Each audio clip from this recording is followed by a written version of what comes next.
I've been speeding, trying to find you, yeah. Now I'm right behind you, yeah. Going crazy, I don't wanna go there. I just need you right here next to me. It's too late, I can't change how you feel about me. In your water, I feel like I'm drowning. And if we being real, but it's time to let me tell you one thing.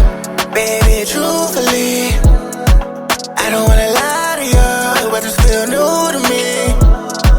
Everybody know I don't act like this usually. If we being honest, then baby, truthfully, I've been thinking about you and me.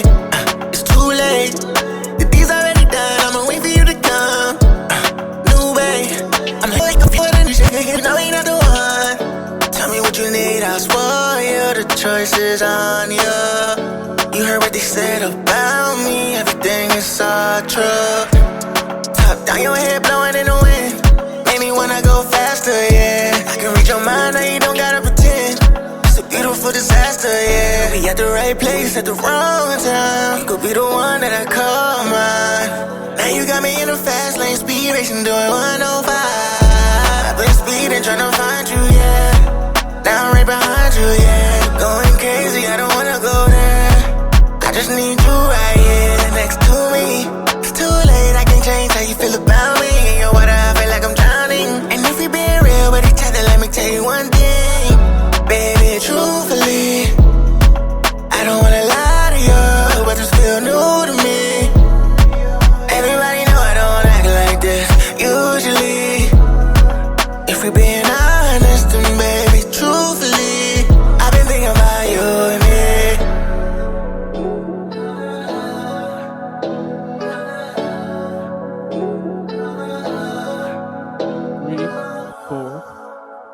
That's all I got. Well, hello everybody. It's me again, DJ Intence from On the Record Podcast. Welcome you guys to another episode, man. Episode 145 now. Yeah. 145, brother. I'm never doing that. Pay attention. Nope. 145, man. It's been a minute, right? It's been a while. Yep. But we are here to give you guys, should I say this content or this work? This work, the rundown, you know, our 411. Yes. Yeah. To the left of me, I have Iron Walt. What's up, my boy? I'm pretty good. It's been quite the eventful weekend, full of conversations. Oh yeah. And trending news topics, and yeah, a lot of cultural gymnastics going on. Oh, dude, it's yeah.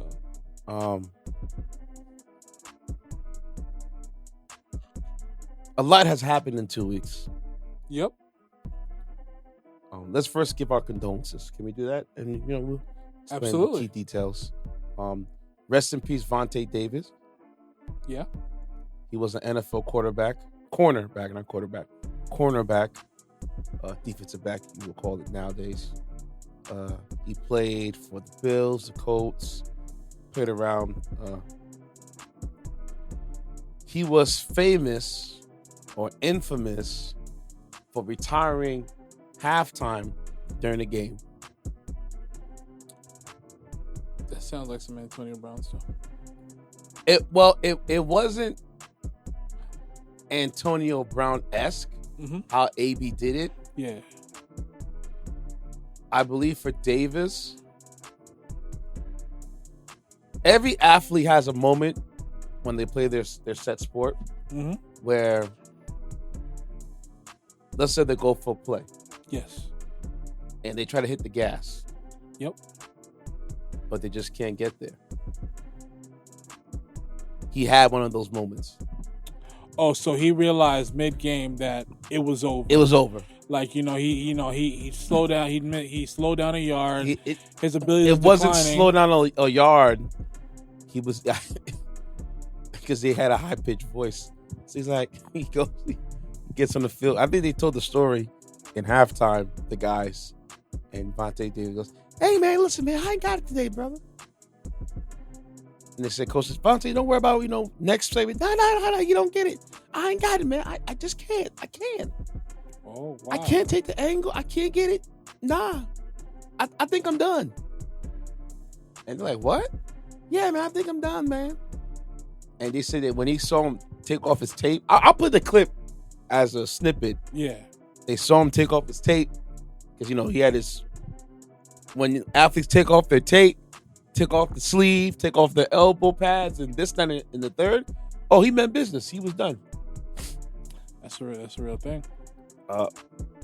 So it sucks that it was mid-game and and it was a player, having to humble himself and in a big game and realize his mortality at the highest level.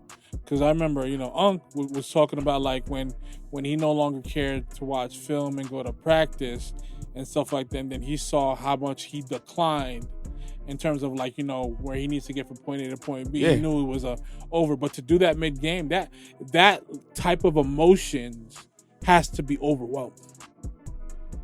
Not to say I mean, in terms of I couldn't fathom or relate to that, but I could only imagine realizing it mid-game. You are an important piece of the team. Mm-hmm, You're playing and you realize, yo, this ain't it. Yeah. Essentially, that's what happened to him. He just I don't have it. Man. And it's funny he said that because I remember I go to Costco and one of the workers there, he's like, I play ball. I used to play ball all the time. And he said that one day he had a self-awareness lesson.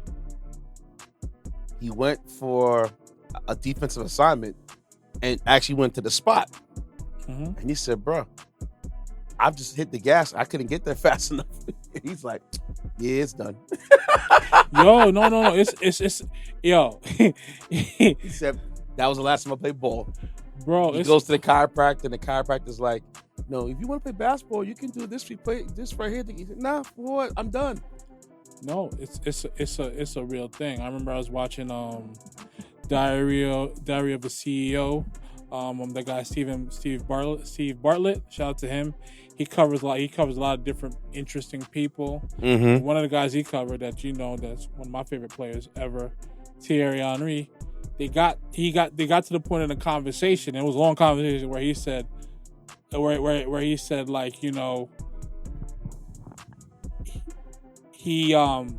basically saying in terms of all the athletes, eventually, all athletes die and stuff like that.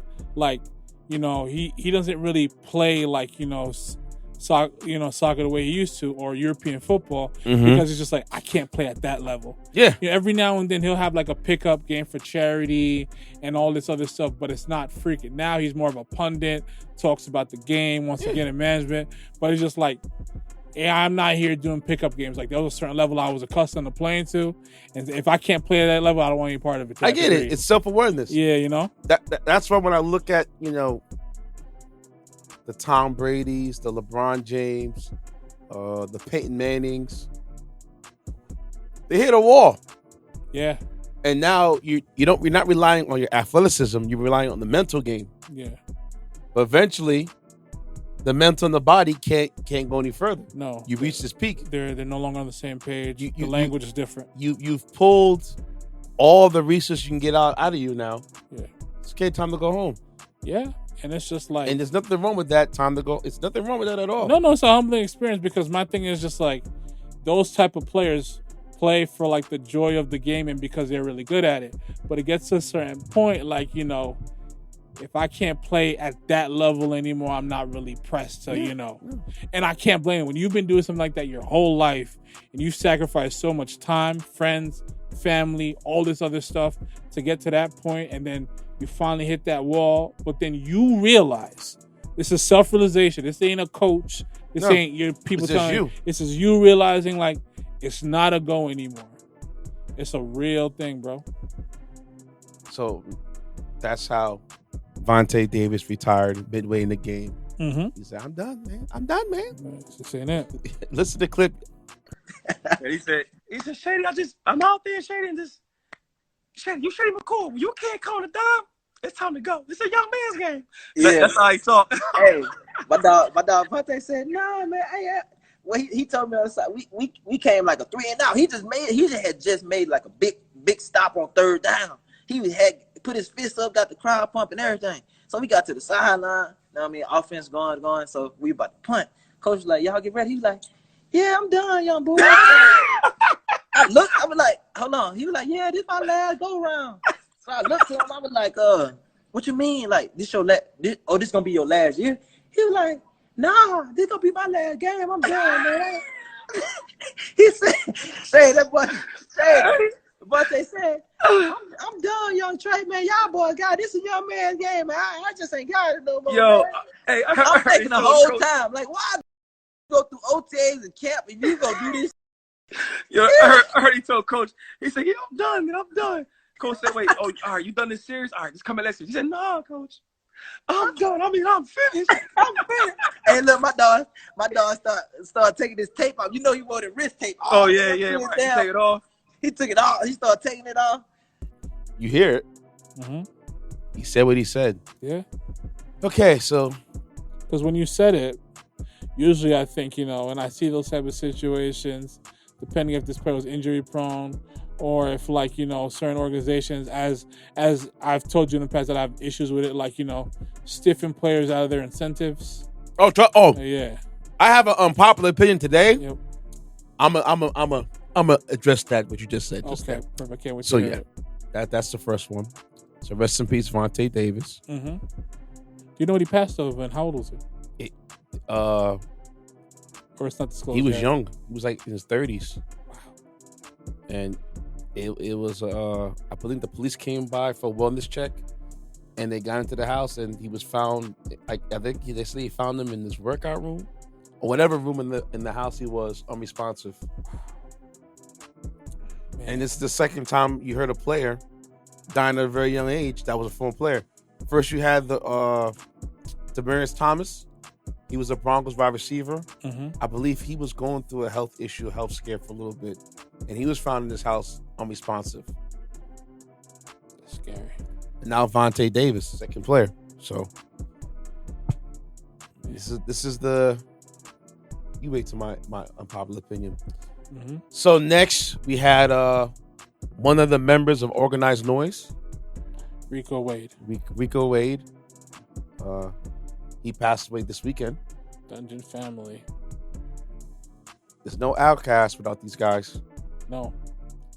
There's no CeeLo Green without these guys. No, there's no Future without him. There's no Future that's because that's Future. Future was raised up underneath all these guys. Listen, man. He's seen it. He's seen it all. He's seen it firsthand. He's seen how they all evolved. Mm-hmm. And he's got a plethora of knowledge and reference point and a deep-rooted history when it comes to the Atlanta music scene and when it comes to them. He's from that tree, bro. Yes. Like, seeing some of like the documentaries and upbringings of Outkast and stuff like that and how they used to work. That was real get it from the mud A&R artist development, bro. Mm-hmm, these guys, it was repetitious raps to get to performance and stuff like that because they eventually Outkast signed to LaFace Records. Yeah. And he was the reason why, he was one of the main reasons why Outkast became Outkast as far as just along with the others of Organized Noise from Sleepy Brown, and there's another guy as well. But as far as polishing them up for superstardom. These guys, this stuff didn't happen overnight. A lot of sweats and tears, a lot of working in this place that they call the dungeon, where there was still I think pretty much dirt, recording and stuff like that. This was real. I forgot whose house it was, but it was just them, the Goody Mob, Outkast, all of them recording, working with each other, doing their separate stuff, sharpening up their swords and making sure when that moment comes, when them bright lights is on, they ready. Yeah. So, man, but rest in peace to them. My condolences to his family, Dungeon family, his personal family. Mm-hmm. Yeah, this is a very significant loss in hip hop. So you when I saw that, I said, damn. 52, right? 52 years old. And I was like, my youth is slipping through my fingers now, man. Yeah. I'm becoming the old guy now. Yeah. You know what I mean? The OG walking around. Mm-hmm. When I heard that, I was like, damn, at 52? Bro, that's young. Craziness, bro. Bro, it's so real. It's so real. When the way I used to look at 50, 52, I probably used to look at it like as if it was like, as if you're like in your 60s or even 70s. Now I look at 52 like you're in like your 30s. You still have some life left. Absolutely. What? At 50? At 50. Yeah. Hats off. Happy birthday, my senpai. You know who you are, Mr. Wayne. Mm-hmm. Wayne's like 50, I think 55 or 56 now. Yeah. But he doesn't look nowhere near it. When I mean nowhere near it, I mean nowhere near his age. Like, nowhere. Wayne looks like he's in his 30s. Man, that's a testament to a lot of things, man. My crew, Pierre and Cliff, they look like they're in their 20s. I look like I'm in my 20s still. I feel you. But we're all above that age. We all got 10 plus years on that age. So when someone walks us and say, yo, bro, how old are you? And we tell our age, they're like, no effing way, I don't believe it. I'm like, no, this is our age.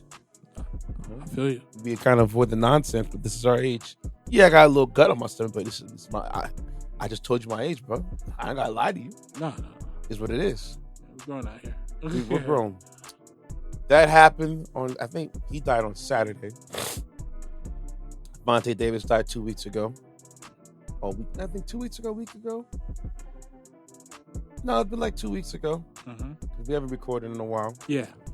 And then the bombshell happened on Thursday night, Friday morning, I believe.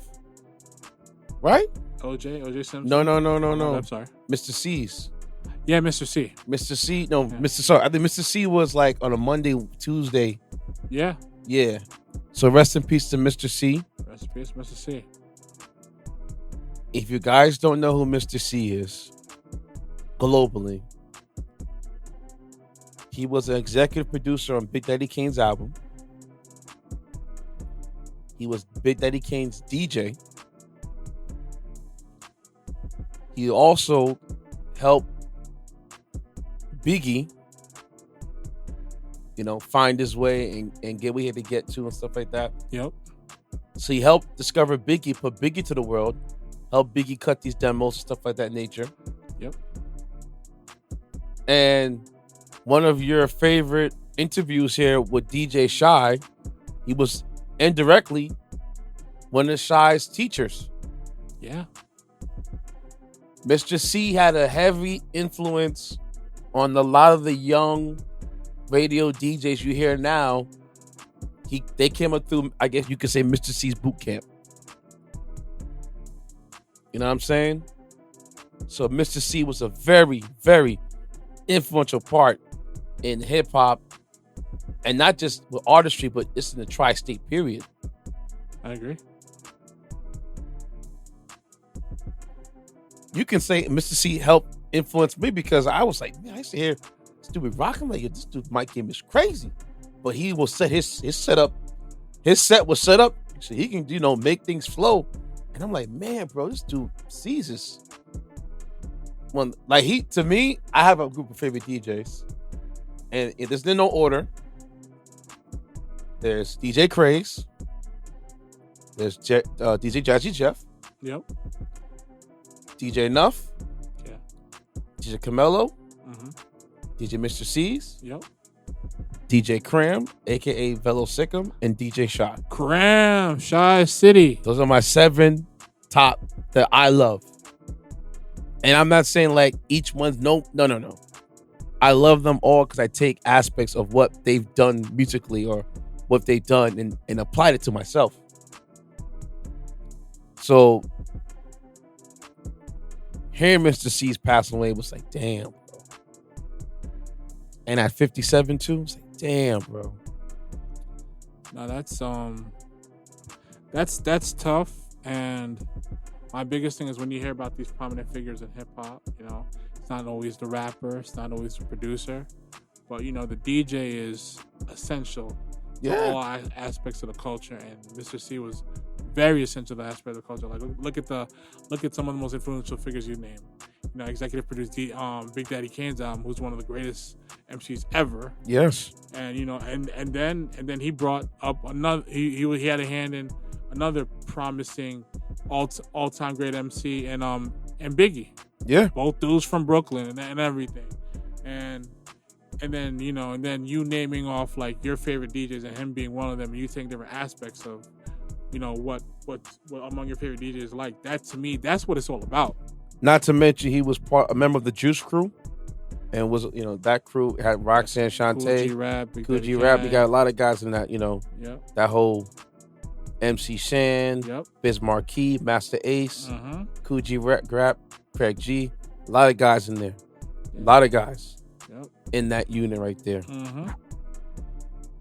Also part of Flip Squad too. So Mr. Cee's one of the guys.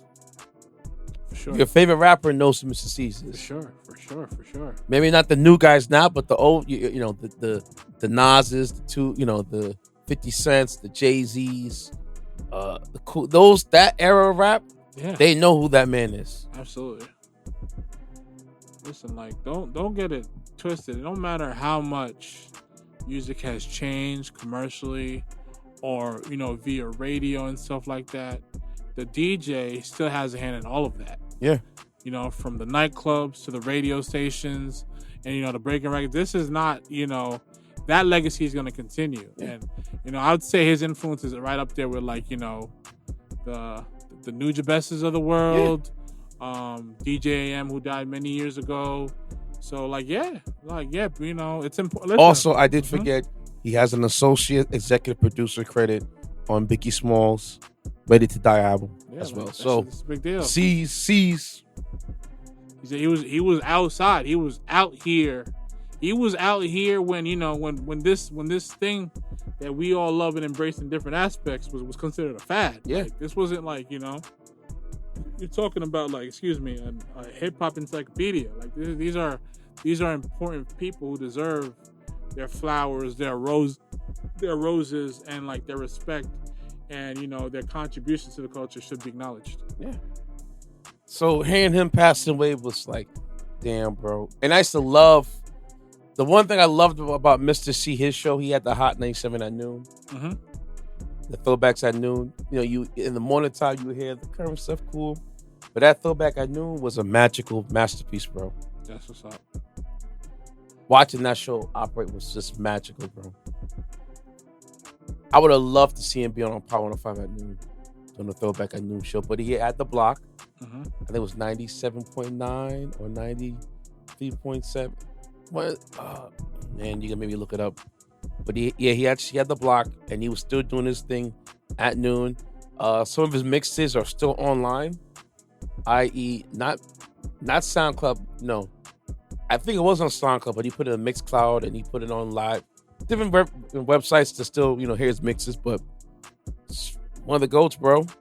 Honestly, it's a beautiful thing to see these important figures in the culture go up and get that OG veteran status. The Funk Flexes of the world, the Mister Cee's, Angie Martinez, like these prominent figures that was really in it. Yeah. Like when it was really becoming more commercial and everything, like they were there. They were all young, making things happen, very active out here. And then to see them as elder statesmen and getting their roses and credibility and them active out here is amazing, man. Yeah. Like, it's dope. Heartbreaking, that was. Yeah. Yeah, but I know a lot of DJs that came up through Hot, and Mr. Cee's touched upon them. We're not gonna talk about other stuff he had going on. I'm not mentioning that. No need to. I don't want no one to bring that up now. But the legacy continues. The legacy of Mr. Cee's. I always said that this dude is one of the greatest DJs. I don't care what he does. Whatever you got in the tabloid, I don't care. Yeah. Put it on my party. Yeah, absolutely. And let him rock out and you see what he does. Let him do his thing. Don't care about other stuff. No. Let him get to a party and let him do his thing. Yeah, man. So, Mr. Cee's, there should be a statue for you outside, my friend. Yeah, no, Better yet, there should be, a little memorial or a Mister Cee block or something. or like or a museum for like Yeah. prominent figures, Yeah, man. yeah. Because you were one of the dudes out here. Yep. So we have those three. Then I'm watching ESPN on Thursday morning. Watching First Take. I wasn't watching Undisputed. Sorry, Undisputed. Not your cup of tea this time around. Let me slow this real quick. Skip. What's your man's? It's not it, bro. Come on, Skip. Skip. What you mean? What you mean it's not it? I tried. I really did. What you mean? I really did try, Listen, bro. man, he got the all-star lineup. I tried. Keyshawn Johnson. I tried. Richard Sherman. I tried. I really did. Tunchi made some cameos. Shout not, out to Tunchi. It's not. That show needs a host. What you mean? Skip is doing his thing. No. Baloney. Well, you can't do that.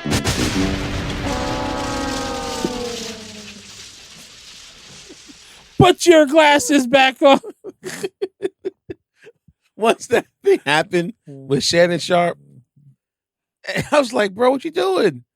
And then the show's coming down, and you heard the rumblings.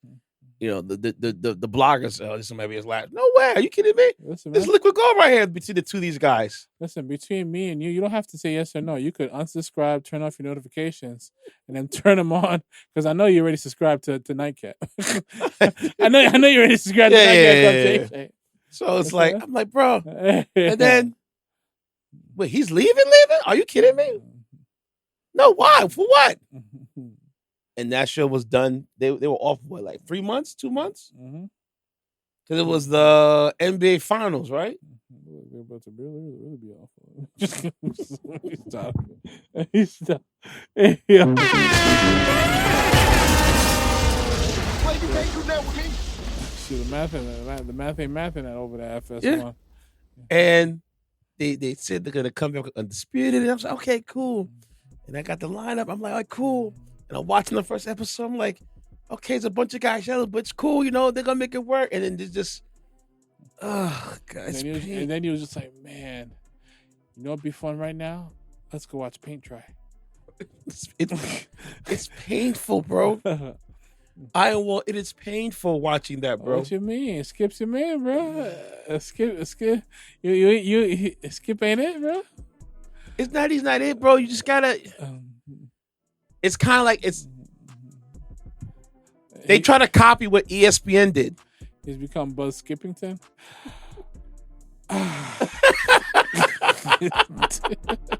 Because you do that. Richard, I just tried. Bro, you're surrounded by a Hall of Famer, two guys that got chips, a third guy who's a bona fide Hall of Famer, has 3 of them things. He was surrounded by must-see TV Hall of Famer, and then what Skip do? It's just like, what am I watching here? Huh? And then you got Rachel Nichols. I'm like, okay, Rachel Nichols is one of the GOATs. You know what it's like? Some of my favorite items of Super Smash Brothers? The motion sensor bomb. All right? So Skip was out here, They were getting to it. They was just back and forth, melee, sparring, very, very competitive. Then Shannon got back to his honest critiques of Brady, and then Skip was over it. Motion sensor bomb. Put it on the floor. He's better than you. And Shannon got closer and closer and closer. Boom! That's what happened in Disputed. Oh, man, bro. I don't like it, bro. I don't like it. It's not it, man. It's not it.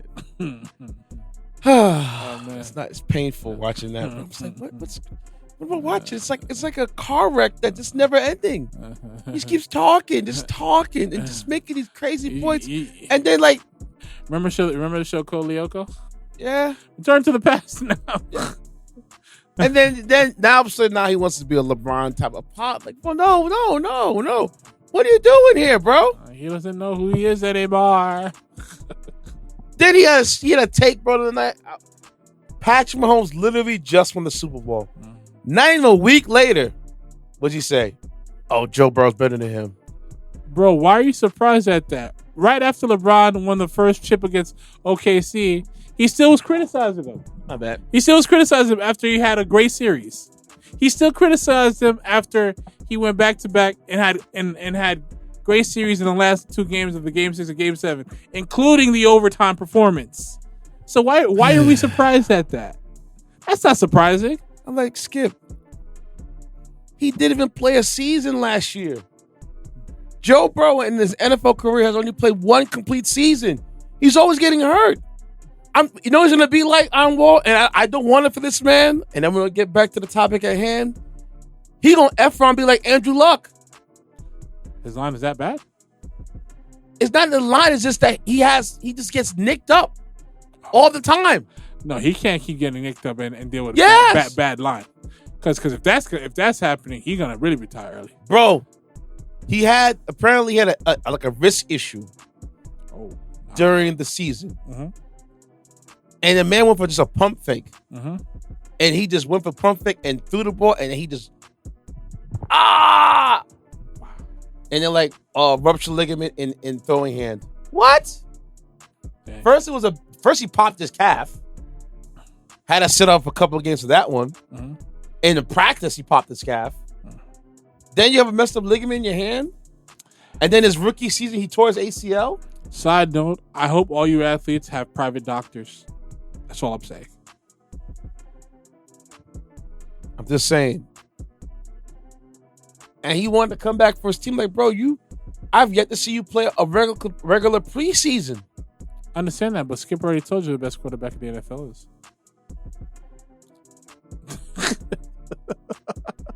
When I heard that, I was like, are you kidding me, bro? It's not Patrick Mahomes, my guy. It's Joe Burrow. He's real good. Anyways. Just Undisputed is hard to watch. So I was watching First Take. He skipped the Super Bowl, man. You saw what he did after the Cowboys I was watching left. First Take. And I had breaking news. O.J. Simpson, 76 years old, has passed away. I'm like, whoa, the juice? Juice Man is no longer walking this earth. And automatically in my head, I'm like, damn, OJ passed away, bro. That's crazy. But he died in his 70s. 76. Passed away from cancer. Yep. And he kind of died peacefully. Yeah. But as soon as they said OJ Simpson passed away, I felt like people felt like they were bringing back not old news, but, news that he was involved with. And we're talking about the murders of Nicole. Is it Nicole Richie and Nicole Simpson? Simpson and I forgot the something Goldman. Oh man. So I'm glad that you bring that up because I saw a clip of you might have seen it too, of Judge Joe Brown. Yes. Talking about the case, the case that he was on trial for recently. I guess this conversation might have happened. Nicole Brown and her friend Goldman. Yeah. So he was talking about the case with this gentleman who's I think he's a content creator. I don't know his name, but he was basically, the gentleman basically asked him, do you think OJ committed those murders? And he said, I reviewed that case up and down. He also said, I think one of his brothers was also investigating in that case as well, looked at the file and everything and every aspect of it. And he mentioned like he doesn't believe OJ did it. The evidence didn't add up. He also said the officers that was on duty for that particular case was also I think found guilty of like evidence tampering and stuff like that. And it's this. So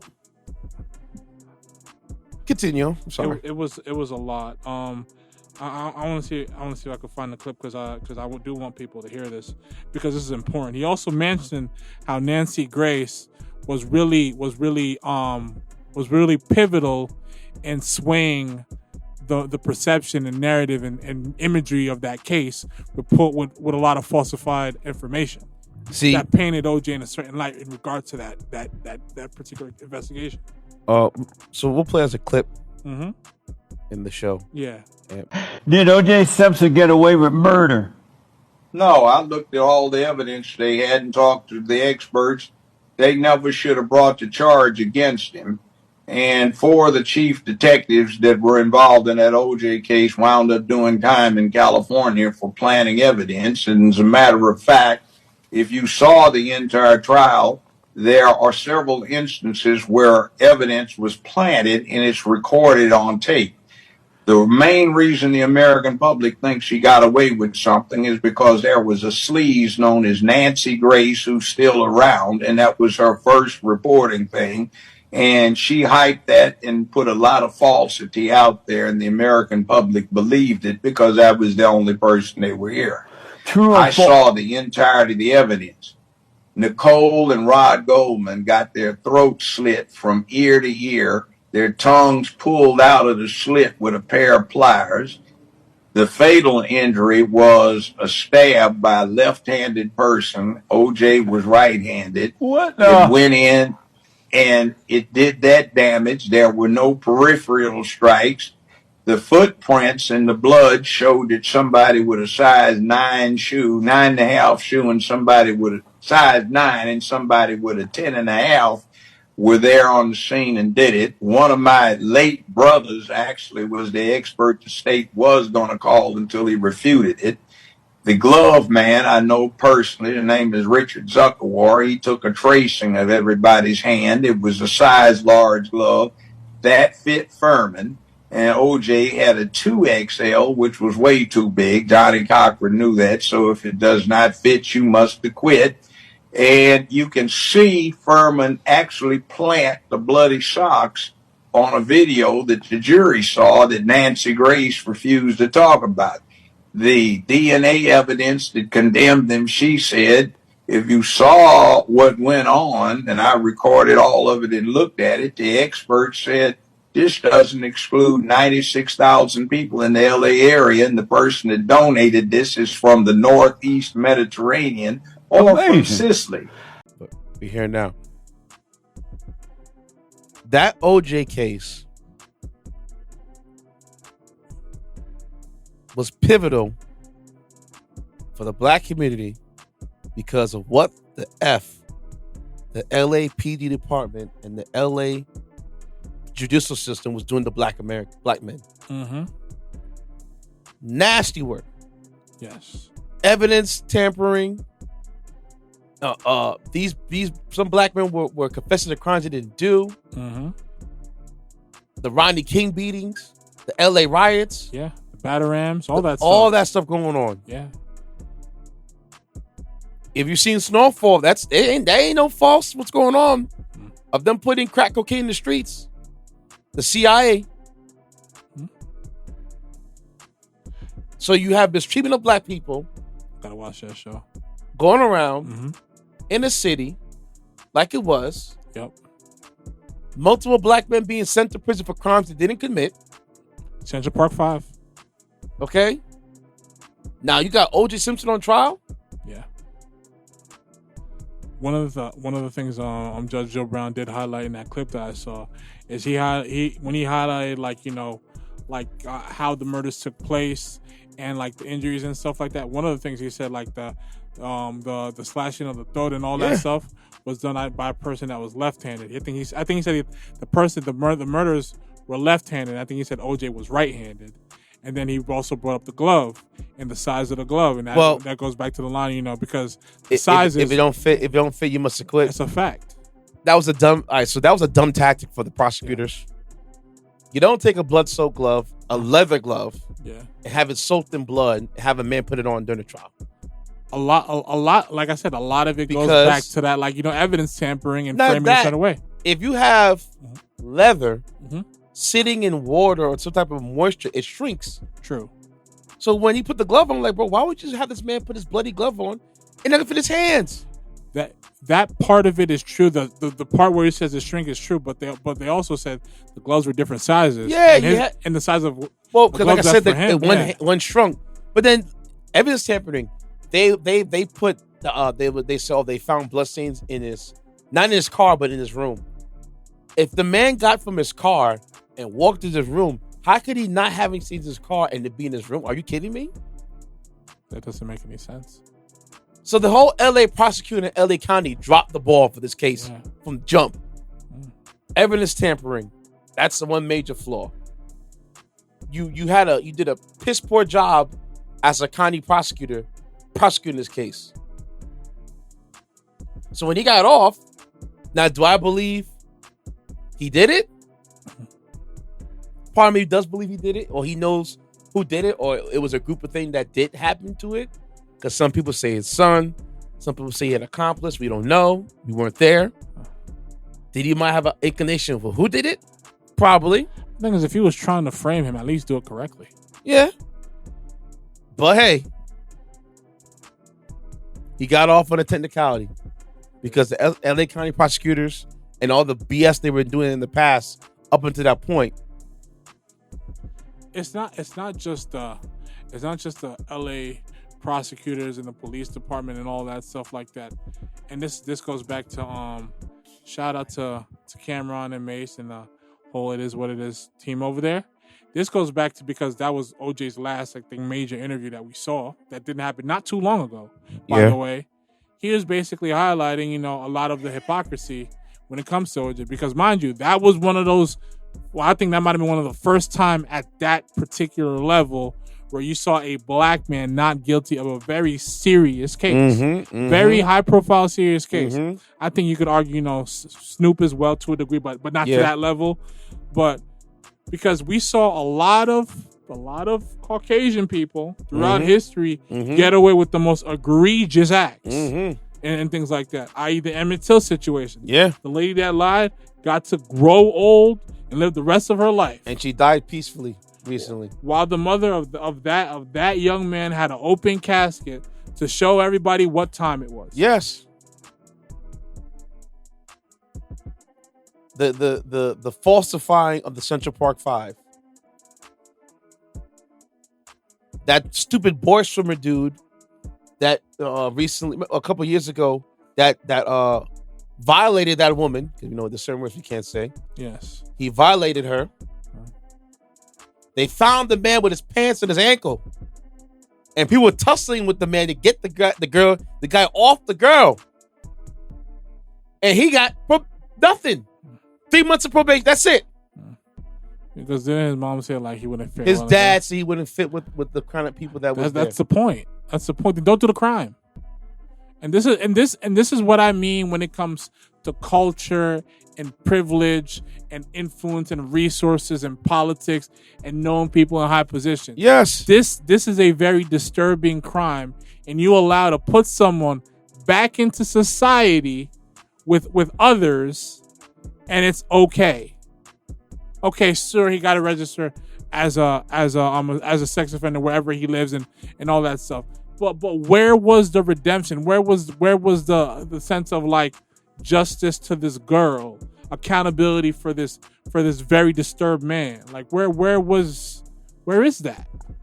And you individuals, this court of public opinion is trying to hold a mirror to OJ. Yeah. You kidding me? The hypocrisy. It's ridiculous. And that's what drives me crazy. And like I said, do I believe he's guilty? To some degree I do. But in the court of law, he was found not guilty. Now in the court of criminal, because I think his father took him to civil lawsuit, it was a landslide victory for that one. Because you can take somebody to civil court and criminal court for anything they violate you for. Prime example, you see what happened to Diddy and Cassie. Yeah, that was. Wow. She took him to civil court. She got her settlement, and now she's away. Absolutely. So, the court of public opinion, to me, can either several baby chicks, or cockadoodle-doos, in my opinion, because court of public opinion does not determine my guilt or innocence. Yeah. Actual court does. Actual court does. Yes. Whether that may be civil or criminal, the court does. Moral guilt and guilt through the legal counsel is two different things. It's not Exactly. what you know, it's what you can prove in the court. at the end of the day. That's why I've been telling people about this whole Yeah. this Diddy situation. Oh my God. A lot of guys have their stuff rated. Yeah. True. I haven't heard nothing from them since then. Yeah. Our greatest of all time, Michael Jackson. Raids. Yeah. Raids. Multiple raids. It's funny that you bring up somebody like that. Do you realize that as a country, each of us voluntarily witnessed a teenage adult content with that R. Kelly tape? I remember it circulating and seeing it when I seeing clips of it as a kid. And mind you, people, we got to give the context to the audience, especially the younger viewers. This was at a time where stuff like this was not circulating on the regular. This was so out of the norm. We're talking about early 2000, maybe 1 or 2 or whenever it was. Basically from 90, say 99, early 2.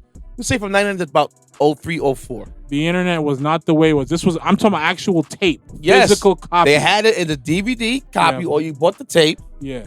And it's literally R. Kelly Uh-huh. and the lady, the girl that took the stand against him in a alleged lewd acts tape. Yeah. Yeah. Yeah. And we as a nation, everybody watched it.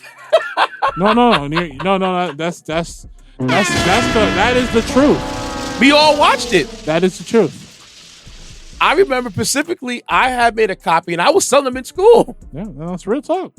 It's real talk. And there was a lady that, Yeah. oh man, I think I tell myself too much, but whatever. This woman's probably long gone. There was a woman that worked at at the doctor's office, and here we got cool. And I remember her asking, like, "Can we would have time? We'll talk." And I think, oh my God, it just clicked in my head. Wow. Okay. Anyways, she now would talk, like, because she was, I don't know how much older she was from me, but she was a few, beautiful lady too. Yeah. And I remember she was like, "No, I've been hearing about this." I was like, "You want a copy? I've been studying at school all the time. I come here and give it to you." And literally, I think it was probably a month later, because I used to go for allergy shots, injections as a kid. Mm-hmm. So I will believe a month later, I brought her a copy and was like, "Here, it's all yours." Oh my God. I'm telling you, man, she's one of them freaky loose aunties that had the 12 play on repeat, bro. I'm telling you, bro. She had a 12 play on repeat, my guy. Oh my gosh. So it's like, yeah, we all. So when it comes to this OJ situation, mind you, I think this was 95. Yeah, I think it was 95. The Knicks and Houston Rockets are playing in the WNBA Finals, and they're literally cutting away during commercials or just side by side. I remember seeing it of, ooh, there's a plane on the road. I mean, there's a white Bronco driving on the highway, and we believe it's OJ Simpson. It's OJ Simpson. Oh my God, it's OJ Simpson. I'm like, OJ Simpson, the football. What does he ride away for? The question is, like, where was he heading? He just wanted to get away. I think he got back home. I mean, he eventually, I guess, turned himself in. Yeah, but I believe he made it home. Yeah. During that chase. Yeah, the whole LA County just chasing you down. You just driving. And I don't believe he was driving. I think that's because he's OJ Simpson. Because we're not going to keep on chasing and not start shooting. Yeah. That's just not going to happen. He was a high-profile suspect in a high-profile case. Yeah. And, the motive behind maybe this woman had passed away, she was unalived, is because, you remember, this woman did break up OJ's previous marriage. Yeah, that was the. And remember, he had kids with this woman too. Mm-hmm. So all this is swirling around at the same time. Yeah. And I'm just like, man, it's crazy. But when that verdict came, bro, I remember I was in school. It's like, oh, he got pleaded not guilty. That's what you get. This was a spectacle. When they said not guilty, you would have thought he won the race for president of the United States. Yeah. This was like, and mind you, I wasn't old enough to understand what's going on. So like I remember my parents, my older siblings, not my older friends. Like a TV thing in the court, televised. That OJ case changed the landscape of television that you see today, because you didn't have experts on TV like that. You didn't have courts being covered on television. It was the one of its kind. Yep, very unique. Very unique, and it happened like it did. Wow. So, yeah, the only case that I remember that happened that was active. Well, this is more so online. I don't think it was shot on TV. I think probably was maybe covered on television like CNN and stuff like that. And not to the degree of OJ was the Johnny Depp and Amber Heard stuff. Yeah, recently. That was the most recent one, but not to that degree though. Oh no, I've seen plenty of court cases on television. Yeah, but just his case was just with that level of high profile, the Johnny Depp one and the OJ one. Yeah, that OJ one, because it was everywhere. People were taking their time from work watching it. I remember I was there because I remember the teachers watching it in the classroom with us. It's wild. Because I believe 95, I had it been about, I just turned 9 going on 10. I remember teachers in the hallway talking about the OJ verdict. Was he guilty, not guilty? Oh, the trial's going on. And I hearing them whisper about it in the hallways. Meanwhile, in our classrooms, doing our thing. And then, you got an inclination. Like, I think one teacher's like, hey, he's not guilty. He's like, and then us kids like, really? He's not guilty? Wow. He won. Wow. Just a man. I would see like those old like documentary clips of it, and then you see people like like say they cut to like New York City or whatnot. Yeah. They'd be like outside, watching it, doing interviews. Side. Big. It was a quite a spectacle, man. So people will bring that up, but I want to give the man his just due in the field, because OJ essentially was one of the first mega superstar athletes. Yeah. Because he was on everything. Hertz, Juice, airport travel, any type of commercial, Juice was on it. Not just one of the first black superstars. I'm talking about across the board, transcendent. Yes. That's at that time, big deal, man. Not to mention Chevrolet, ABC, had a whole bunch of things going on OJ Simpson. He was getting to that bag, man. Getting to that bag, my boy. Man. So, you have that. He was also an actor. I believe he played in Medical Center. Mm-hmm. He played in Roots, The Klansman, The Tower Inferno, The Cassandra's Crossing, and Capricorn 1. He was also in SNL. Rob Kardashian was Naked Gun too. He was in there. Yes, he was. Rob Kardashian Sr. was one of his biggest advocates and supporters. I mean that his position on that case, him being part of his team of lawyers and assisting OJ, it really put a fracture between him and Kris Kardashian, because Nicole was her friend. So like they were on opposite sides, because he supported and believed OJ didn't do it, and she wasn't really rocking with him like that, even though they were married at the time. I think eventually they got divorced. Oh, Nicole, Kim Kardashian's mother. Yeah.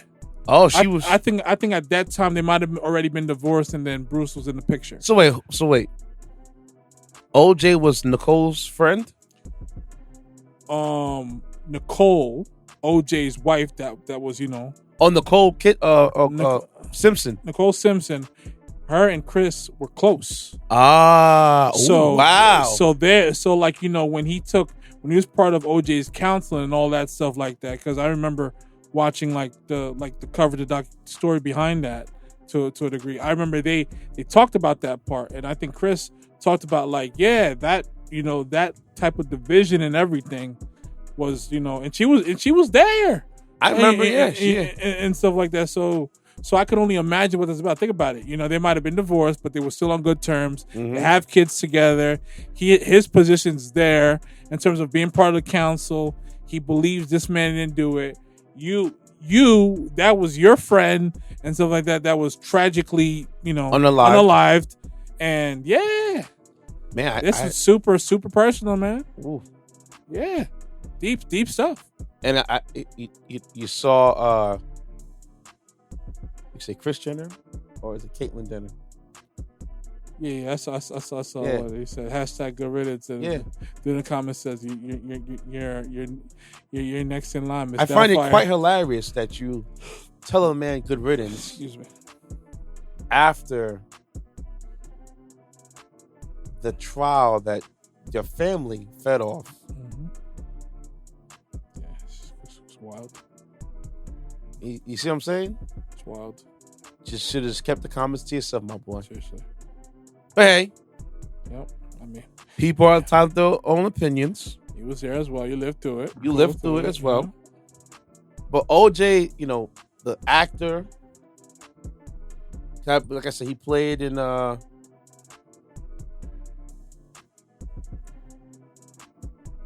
was a movie with oh my gosh, Naked Gun. That's what I remember him, Naked Gun. Yep. And Back to the Beach. And he would do his own thing. But what made him special, did you know that O.J. Simpson was the first NFL running back to reach 2,000 rushing yards in a season? And the man did it in 14 games? That's crazy. You don't understand how crazy that it is? Hell of a player.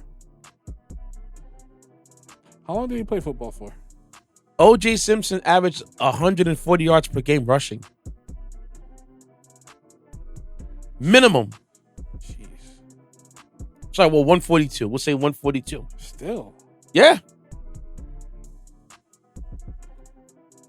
He is one of the few running backs that have won the MVP and the most offensive players.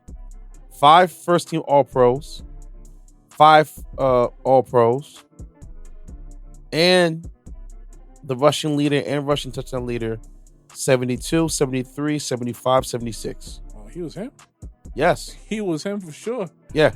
And a Heisman Trophy winner. Damn. And Maxwell Award winner. Maxwell Award winner, I believe, goes to the best running back. The best college player out. So this man was him in USC. Did he not have enough stats to make the Hall of Fame? Or was he? I believe he's in the Hall of Fame too, yeah. Wow. Yeah, he was inducted into multiple Hall of Fame. Yes, he was. Oh, nice. He went to USC and was a media darling USC. Can you imagine, being in Cali, bright lights, Hollywood, all that stuff, and then like you're a top prospect about to make it to the pros. I can only imagine, man. So he had 2,003 total rushing yards and 12 touchdowns. Wow. In one season, one time. I believe he played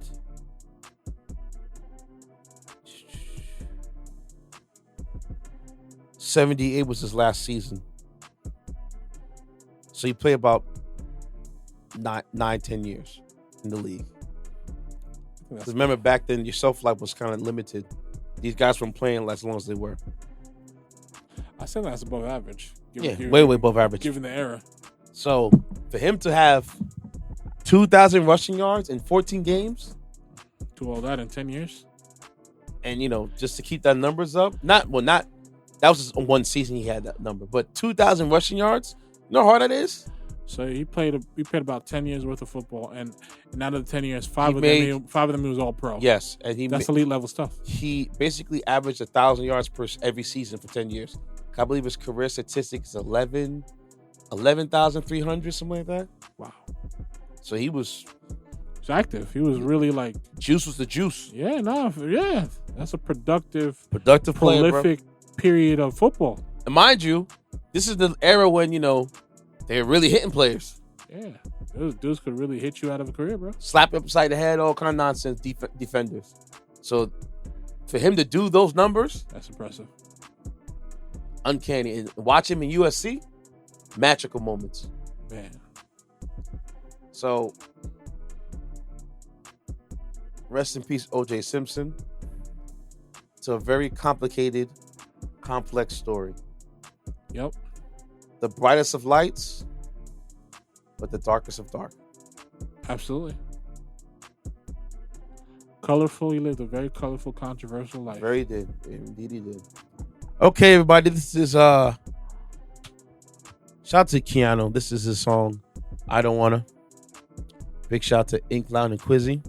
And we'll get right back. Shout out to Keanu and the squad. We'll get right back to more on the Record Podcast. Also, by the way, the first song on the episode was also just Keanu's record, Truthfully. So yeah. See you guys in a few minutes, man. Yep. Yeah. Keanu going stupid.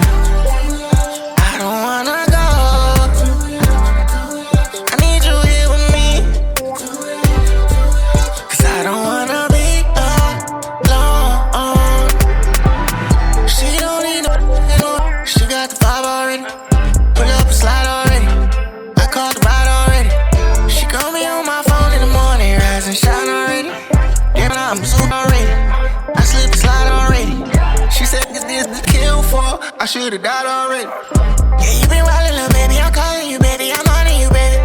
Show me what coffee and all these niggas game. This ain't moving real shaky. Girl, you drive me crazy. This nigga had my baby. I don't wanna leave. I don't wanna go. I need you close. I need you close. Pull up on me. Say no more. Better not have no clothes.